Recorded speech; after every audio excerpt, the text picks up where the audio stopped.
Overtake করা 20 minute, যে পরবর্তী 70 মিনিট পরে খেলে, 70 মিনিট পরে কোনো প্লেয়ার খেলছে, একটা প্লেয়ার আজকে শুধু স্পেনের প্লেয়ারদের পিছনে পিছনে দৌড়াইছে 2টা মিনিটের জন্য, দেখে পায়ে বল রাখে, একটা বল পাইছে, বলটা শর্ট করে দিচ্ছে 2টা মিনিটের জন্য পায়ে বল রাখে। আজকে কি ফিফা টাকা দিতে পারে নাই? আমি মনে করছি একজন আর্জেন্টিনা একজন সাপোর্টার হিসেবে, ডাইহার্ড ফ্যান হিসেবে আমি মনে করছি আমরা খুবই হতাশ এই ধরনের খেলা আমরা আর্জেন্টিনা।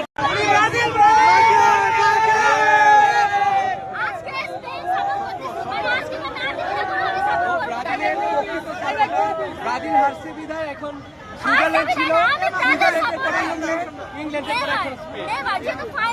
আর্জেন্টিনা কি খারাপ খেলেছে? আর্জেন্টিনা আজকে সবথেকে বাজে খেলছে। আমি সুইজারল্যান্ড সাপোর্ট করছি ভাইয়া এখন আবার